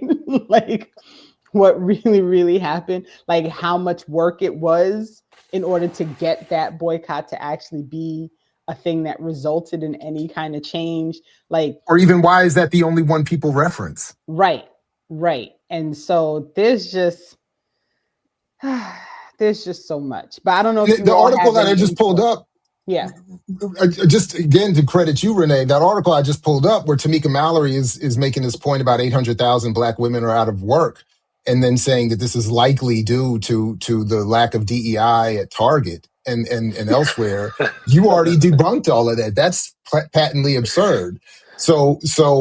Because as you showed, most of the DEI related hiring went to the board, the exec board, not the labor force, which, as you also showed, had a decrease in the hiring of Black workers pre so-called DEI. So all that this is a Black bourgeoisie promo campaign to give false legitimacy to a neo-colonial leadership. I mean, it's absurd. So I mean, it's before we even get to whether or not a boycott of such limited effort and time would have any meaningful effect on the hiring practices of Target. And as I remember when we were talking about it before, that actually reminded you, and we made the point that you're calling for a boycott of Target and encouraging people to go to Costco, while the employees at Costco were trying to rebargain and unionize and reorganize their own labor. And you're like, nah, fuck that. I don't care what you got going on. I'm going to I'm getting on a Carnival cruise and going to Trinidad. Right. Carnival cruise And to Trinidad. we're not even going to talk about like the nonsensical, like it's so nonsensical, the whole thing. And like, we're going to boycott Amazon because, you want to help the Democrats who run indivisible with whatever thing they're trying to do to pull everybody back into the Democratic Party. But we're not going to talk about the fact that Amazon's like turnover rate is like 150%, because what they do is essentially like fire everybody and just replace everybody with people who are more desperate than the group they just fired, until that group's no longer as desperate, and then they fire them and replace them with another group that's just desperate. Like, it is the wildest. Like, I'm like, and none of these things get talked about. And that's why I get frustrated when I see like people get really annoyed with me for not being on board with these, like, Target practice things. And yeah, I pick and choose. Like, for me, Home Depot, like that direct connection to Cop City was like, that was too much for me, right? Like, I didn't want my money to go to that. I just couldn't. Look, not to justify any of our contradictions, but the reality is that it even, I think, is connected to this whole argument around the claim that we should support Black businesses as a solution to Black economic inequality. There aren't enough options for consumer needs before we even get to our silly wants. I'm talking about the actual needs. There's very few options for consumer needs to be fulfilled, and that is the result of the monopolization that led to the prevalence of Targets and Walmarts and Amazons and Starbucks. It's the tendency towards monopoly in this economy that allows for that and makes it very difficult for people to find alternatives without going wildly out of their way, waiting, expanding and extending the amount of wait time, the cost even to get certain things. So it's unrealistic to expect that these boycotting inertia moves are going to be successful when I think, to the broader point of that we've been making all day and all forever, is that much bigger things need to occur. So to that initial question, when I go through my almost daily thought experiments about how to make, what would it look like and how things, the reality is, as I've always understood strikes and boycotts, it's the pre-existing organization of unions that make the suffering passable, the redistribution of goods and services, the redistribution of what little resources exist within the union. So expanding that, a small business is going to suffer because their customers are going to be encouraged, at least, to go on strike and to lose their jobs and to at least temporarily lose their incomes. And so it would require a kind of mutual aid networking that was Yeah. prepared for that, that would help everybody get through. And then at the end of the day, because it's the only thing that, in my limited capacity for these thought experiments and what little study I can add to it, is that there's going to have to be some sort of full collapse that gets to the point where there's something akin to what we saw during the pandemic, where those who own the means of production realize that without their consumer base, which they're going to realize through this old AI bubble too, by the way, is they're firing everybody that's supposed to come and buy the product that they're producing, that the system it's forced into some kind of renewed engagement. And then to the extent that we have organized radical alternatives, maybe they could be initiated or whatever. But that's the only way. I can't, because again, I really love this whole point about elections and political inertia, that I don't know how else we're going to end up breaking all of this. There's too much money being thrown around. There's going to be another wave of media and punditry telling us how stupid we are and how backward we are for advocating the things we advocate, and bringing people right back to the I intellectual mean, confines. Yeah. I mean, it's like the idea of like dual power should be just it's a temporary through the thing that needs to happen that you can't say on YouTube, but it comes to the idea that if we are living in this system, and again, if we are choosing this social contract, and again, the word choice is not literally like, yeah, you want to do this. It's just like, because of the way everything is set up and because your literal existence, you have to survive under capitalism. It creates a space where you do ask those questions like, what, like as a, yeah, like he said, like as a small business owner, like how do I work around that? It has to be a matter of mutual aid. It has to be a matter of general strike, because we live in a global economy. Like, there's not mercantilism. Like, it's none of that. Like, we live in a global economy. It's not cut off. So this idea that, oh yeah, Target's going down, it's like Target was already ass. Like, it don't, like, it was already doing bad. Like, so, like, Tabitha Brown telling people, hey, I just need you guys to go out there and buy my bullshit because you love me because you black, right? I'm black, but I like my money. Like, all of that doesn't really, they just want money. They just constantly want money. Like, they don't really care how they get it. They just need to get it. So this chasing after, this chasing after, like, how do you stop capitalism is a collective it's a collective of people not participating in it and figuring out those ways through finding an organization. That's why I joined back, to be around like-minded people to figure out ways to figure all this shit out. Because in the end, if you allow yourself to be by yourself through all of this, you are doing nothing more than just spinning in a circle and kicking a can down the road until you die. Like, you have to organize, and you have to be intentional about what you're organizing for. Like, you don't necessarily want to be 70 years old and thinking back to the good old days when you were protesting and organizing, and then thinking back to like, I remember when we did all this and that. It's like, But what happened though? Like we still here. And it's not to take away from what you were doing. It's to like, aren't you sad though? Like, aren't you mad? Like, and to when you had Azania on the show, on your show, I really loved like how passionate he was and saying like, when I was underground, I felt free and all of these things. And to his point, and I love Daruba, even though sometimes he whispers, so I can't hear him, so I got to turn my shit all the way up. So when I'm listening to Daruba talk and I listen to Zanya talking, I'm like, they speaking that. They understand, like, yo, we did all of these things.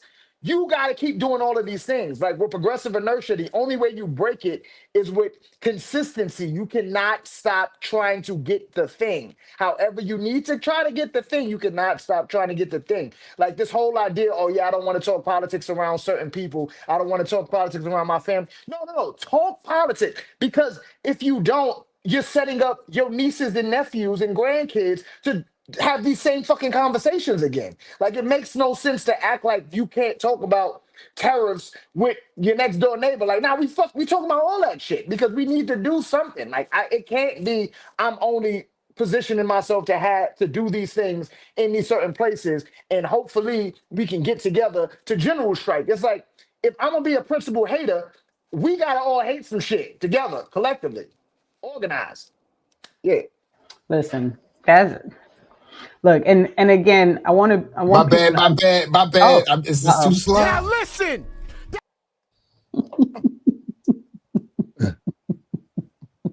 Couldn't find the you layout. find the button. The StreamYard layout. God damn it. And I just want to no, you're good.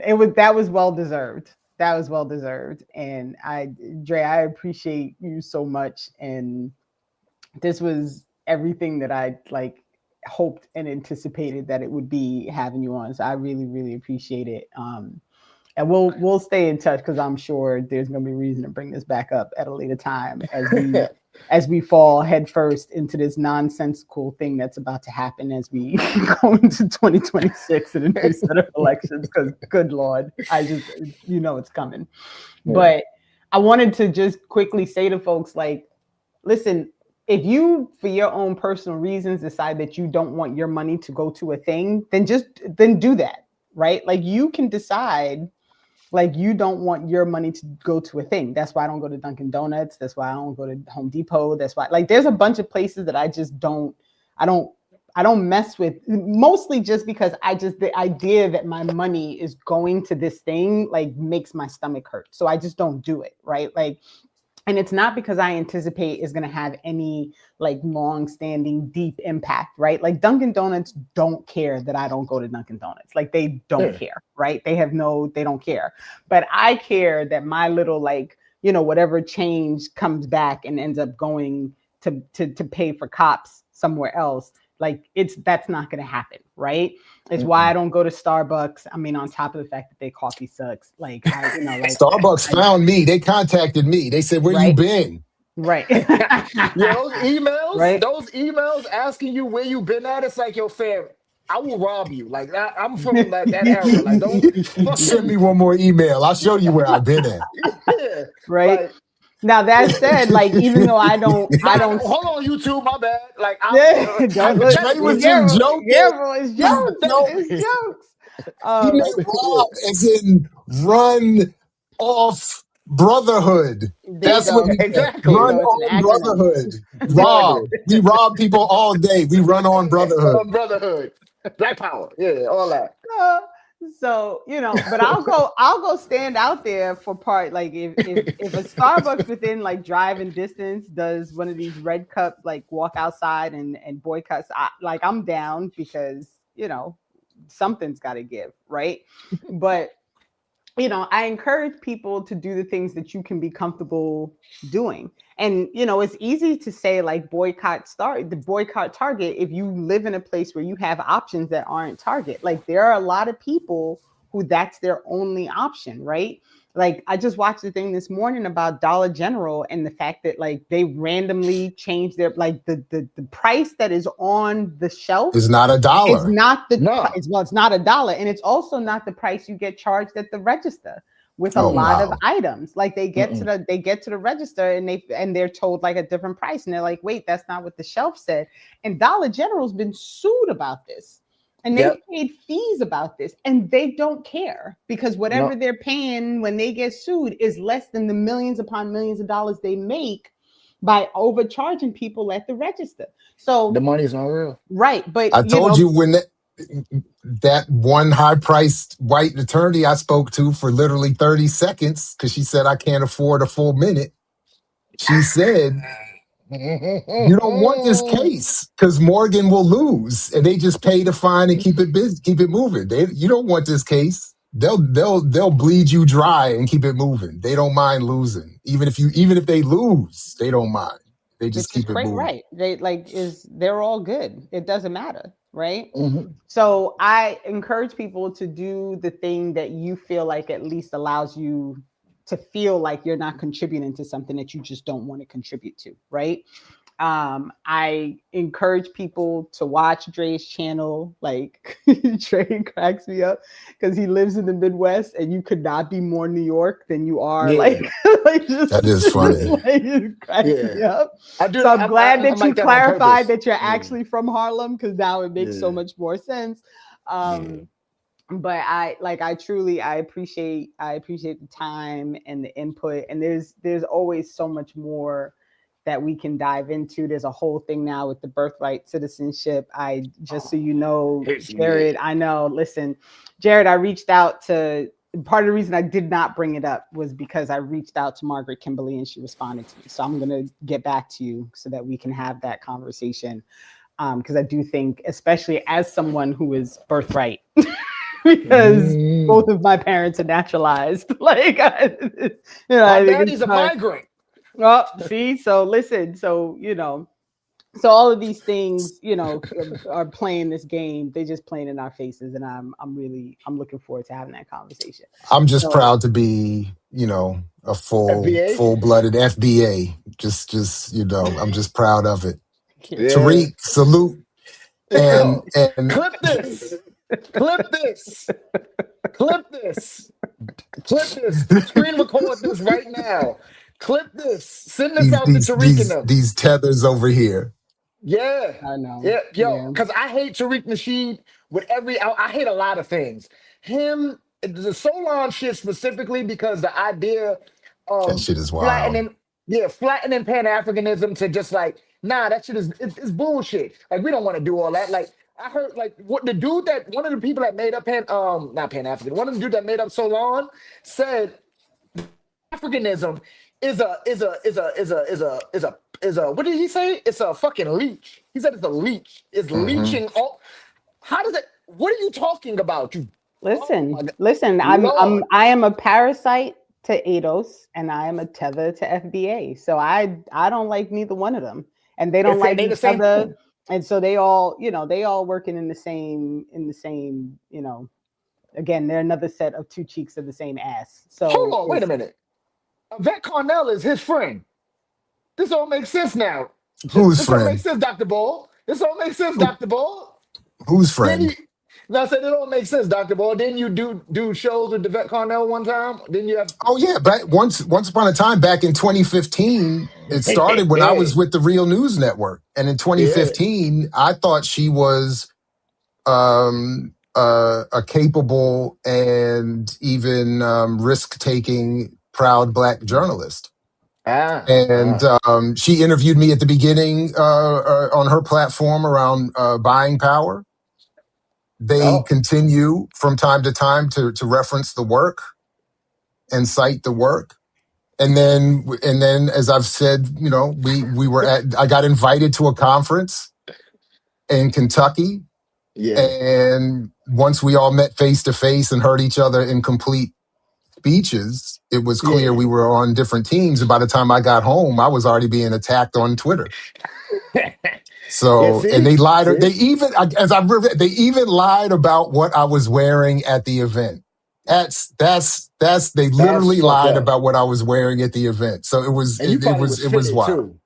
Too. For me, I was song. fitted. I had a fly print shirt on. I had my only good pair of slacks. I had on a pair of dress shoes, and for me, it was fitted. And I thought I was fly that day. And come to find out, but when you're hanging out with rich white folks like they were, I just wasn't able to get to the It's nasty. Like even the arguments of those. I'm sorry, just one thing. The arguments of those people, like they try to attach themselves to the Yamasee War, right? And I think that happened in like the 17th century. They try to say like, oh, because there was African indigenous people who were fighting the British or whatever, the British colony that was there. But how they shape it, they act as though those African indigenous people were there already. They don't realize like how long the enslavement of Africans has been going on, and they don't know that there was a Spanish colony in what is now South Carolina in like the 1500s that had a revolt.